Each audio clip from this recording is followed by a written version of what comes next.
Date আজি হৈ গ'ল 4 ফেব্ৰুৱাৰী, সময় 6:47। মাৰ্কেট আজি যদি নেচাৰেল গেছ চাওঁ, মাৰ্কেট বৰ্তমান ডাউন ছাইডত চলি আছে মাৰ্কেট। কালি যোনডাল বুলিছ কেণ্ডেল আছিলে তাৰ 50% অলৰেডি ব্ৰেক কৰিলে। 50% যেতিয়া ব্ৰেক কৰে, আমি মাৰ্কেট হেল্ডি বুলি নকওঁ, মাৰ্কেট ডাউন ছাইডে আৰু অহা চান্স আছে। যদি আমি 4 আৱাৰত চাওঁ, দেখিছে এইডাল কেণ্ডেল দুইডাল মিলি হৈছে বিয়েৰিছ এংগালফিং। মানে এডাল গ্ৰীণ কেণ্ডেলত এংগল কৰি বিয়েৰিছ এংগলফিং বনাই পিনি, আৰু এতিয়া লাষ্ট কেণ্ডেলডাল ভলিউম বাঢ়িছে, তলৰ ফালে আহিবলৈ চেষ্টা কৰিছে। যদি আমি 5 মিনিটত গৈ ট্ৰেড কৰিবলৈ চাওঁ, এতিয়া তাত ডাউন ট্ৰেণ্ড ভাল ফল এটা কৰিলে, ফল কৰাৰ পিছত ৰিটেচমেণ্টৰ কাৰণে আমি ৱেইট কৰিছোঁ। ৰিটেচমেণ্ট মানে আমি ৰিটেচমেণ্ট কেনেকৈ ল'ম, ফিবনাচি ৰিটেচমেণ্ট, ফিবনাচি টুলটো ইউজ কৰিম। দেখিছে 23% ৰিটেচমেণ্ট, আৰু এইটো হ'ল 50%। 23 আৰু 50% এইটো হেল্ডি ৰিটেচমেণ্ট হয়। 28 আৰু 50% হেল্ডি ৰিটেচমেণ্ট হয়। এইটো লেভেলত যদি বিয়েৰিছ কিবা কেণ্ডেল পাওঁ, আমি চেল ছাইডত চাম। যদি এইটো ব্ৰেক কৰি আপ ছাইডত গৈ এনেকৈ কৰে, তেতিয়া আমি এইটো লেভেলত বাইং ছাইডত কিবা কেণ্ডেল চাই আমি বাই কৰিবলৈ চাম। ঠিক আছে, আমি এতিয়া কোনো ধৰণৰ ট্ৰেড এক্সিকিউট নকৰোঁ নেচাৰেল গেছৰ। ৱেইট কৰিম, ছেটআপ বহক, ছেটআপৰ মানে কাম কৰিম। চিলভাৰ ছাইডত যদি আমি যাওঁ, চিলভাৰ প্ৰথম আমি 1 ডে কেণ্ডেল চাই লওঁ কেনেকুৱা হৈ আছে। কালি ৰেঞ্জটো ব্ৰেক কৰি আজি মাৰ্কেট আপ ছাইডত গৈ আছে। ফাৰ্ষ্ট টাইম আমাৰ 1 আৱাৰত যদি আমি চাওঁ, দেখিছে এইটো এটা লেভেল, এইটো লেভেল ব্ৰেক কৰাৰ লগে লগে আমি বাইং ছাইডত চাব পাৰোঁ। 5 মিনিটত গৈ যে আমাৰ চাওঁ, 5 মিনিটত যোৱাৰ পিছত অলৰেডি বুলিছ ট্ৰেণ্ড চলি আছে মাৰ্কেটত, আমি বাইং ছাইডত চাওঁ। বাইং ছাইডত চাবলৈ হ'লে এইটো ব্ৰেক কৰাৰ পিছত এবাৰ ৰিটেষ্ট কৰিবলৈ দিম। ৰিটেষ্ট নকৰিলে কি হয়, ধৰক আপুনি এনেকুৱা মানত বাই কৰিলে বা ইয়াৰ মানত বাই কৰিলে, যেতিয়া ৰিটেষ্ট কৰিবলৈ আহিব আপোনাৰ এছএলটো খাই আকৌ ওপৰলৈ যোৱা চান্স থাকে।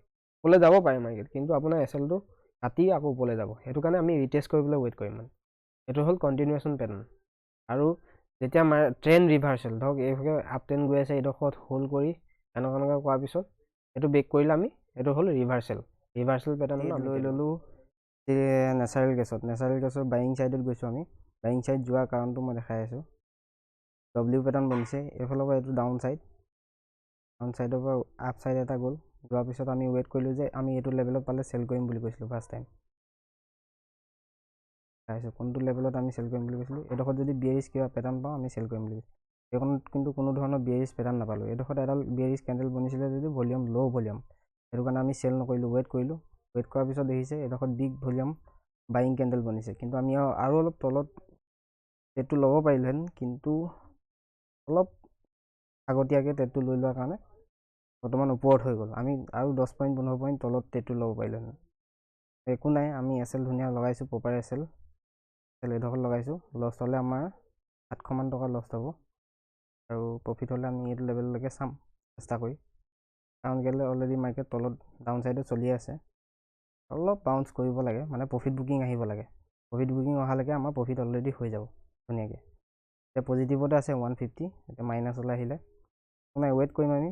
আৰু ল' ভলিউম দেখিছে ন, ৰেড কেণ্ডেল বনিছে যদিও ভলিউম ল' নাই, আহি যাব আমাৰ। ডিচিশ্যন কেণ্ডেল বনাইছে, হয়তো বাইং ছাইডত নহয়তো চেলিং ছাইডত, এনেকুৱা কিবা এটা হ'ব। 6 ছেকেণ্ড আছে, ক্ল'জ কৰিব দিয়া, ৱেইট কৰিম আমি। এতিয়া হৈ গ'ল 8:02, দেখিছে নহয় কেনেকৈ বাউন্স কৰি দিলে আমাৰ এছএলৰ ওচৰৰ পৰা আপ ছাইডত গ'ল। এইডাল যদি গ্ৰীণ কেণ্ডেল ক্ল'জ কৰে, তেতিয়া আমি ট্ৰেডটো ৰাখিম, নহ'লে কাটি দিম আমি। যদি এইডাল কেণ্ডেল ৰেড বনি যায়, যিটো লছ হয় হ'ব, বাকীটো আমি কাটি দিম। ঠিক আছে, কিমান ধুনীয়াকৈ বাউন্স কৰিছে দেখিছে নহয় জেগাৰ পৰা। সেইটো কাৰণে জেগাত হিচাপৰ টাইমত ট্ৰেডটো ল'লে ধুনীয়া, মানে এছএলটো পুতুককৈ টাচ কৰিব নোৱাৰে মানে। সেইটো কাৰণে প্ৰপাৰ মানে ছেটআপৰ মতে কাম কৰিব লাগে। এতিয়া এছএলটো কাটিব নোৱাৰে, মেইন কথাটো হ'ল এছএলটো কাটিলে আপোনাৰ কেণ্ডে চেঞ্জ হৈ যাব। 2 মিনিট আছে কেণ্ডেলডাল ক্ল'জ কৰিবৰ কাৰণে, ৱেইট কৰিম। কেণ্ডেলডাল বাৰু যদি ৰেড কেণ্ডেল বনি যায়, আমি কাটি দিম আৰু ট্ৰেড। 10 ছেকেণ্ড আছে, 900 টকা প্ৰফিট টাচ কৰি আহিলে। 6 ছেকেণ্ড যা, আৰু ওপৰত হৈ গ'ল, ক্ল'জ কৰি দিলে হা। এতিয়া আমি লছ বুক নকৰোঁ আৰু। এই কেণ্ডেলডাল ল'লে আমি বৰ্তমান এতিয়া লৈয়ে যাব পাৰোঁ। আহিলোঁ আমি লেভেললৈ। হৈ যাব, কাৰণ কেলৈ দিনটো বহুত মাৰ্কেট ডাউন ছাইডত আছিলে চেলিং। ইয়াৰ পৰা যোনে যোনে প্ৰফিট বুক এতিয়ালৈকে কৰা নাই, এতিয়া প্ৰফিট বুক কৰা আৰম্ভ কৰি দিব। সেইটো বাউন্সটো ইমান মানলৈকে আহিব লাগে মোৰ অনুমানিক, সেইটো লেভেল।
প্ৰফিট এতিয়া 4,000 আকৌ ওপৰত হৈ গ'লগৈ। 4,350 টকা প্ৰফিট চলি আছে। যদি 4,500 আমি ৱেইট কৰিলোঁ এডাল কেণ্ডেললৈ, ধুনীয়া কেণ্ডেল এডাল বনি গ'ল। এতিয়া আমি এডাল ক্ল'জ হোৱালৈ ৱেইট কৰিম, কিমান ওপৰত ক্ল'জ দিয়ে। আমি এতিয়া যিমান পাৰোঁ 4,000 ওপৰত প্ৰফিট বুক কৰিবলৈ চাব লাগিব। এতিয়া ৰেড কেণ্ডেল নবনালৈকে আমি প্ৰফিট বুক নকৰোঁ, ৱেইট কৰিম এতিয়া।